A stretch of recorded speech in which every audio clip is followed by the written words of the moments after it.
મેં black carbon આ કપાસમાં વાપર્યું છે, જે પાયામાં વીઘે 25 કિલો પ્રમાણે મેં આપેલું છે.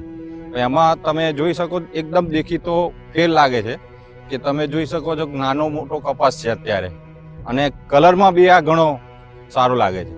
નમસ્કાર ખેડૂત મિત્રો, હું કૃષિ ઇન્ડિયા કોર્પોરેશન લિમિટેડ તરફથી આપ સૌનું હાર્દિક સ્વાગત કરું છું. મારું નામ પટેલ પરેશકુમાર મનસુખભાઈ, ગામ કાપડીવાવ, પોસ્ટ ચીખલોડ, તાલુકો કપડોદ, જિલ્લો ખેડા. તો સર, તમે જે ગયા વર્ષે જે ખાતર વાપરતા હતા અન્ય રાસાયણિક ખાતરો, અને આ વર્ષે તમે જે કૃષિ ઇન્ડિયાનું બ્લેક કાર્બન યુઝ કર્યું છે, તો એમાં તમને કઈ અલગ રિઝલ્ટ દેખાય છે?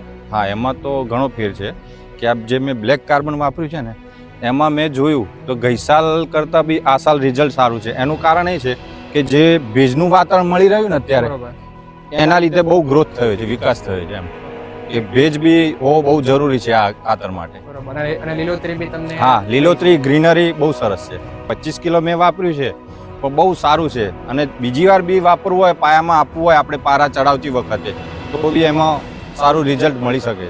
તો આપણે કોઈ બીજા ખેડૂત મિત્રોની ભલામણ કરી હોય કૃષિ ઇન્ડિયા કંપનીના ખાતરની, તો ભલામણ કરી શકાય ખરી? ના, ચોક્કસ આ ભલામણ કરી શકાય કે આપણે આ ખરેખર દરેક ખેડૂતોએ આ વાપરવું જોઈએ બ્લેક કાર્બન. તો એનું સારું રિઝલ્ટ છે, ઉતારો બી એનો સારો આવે છે. કૃષિ ઇન્ડિયા સાથે જોડાઈએ અને સમૃદ્ધિના સાથીદાર બનીએ.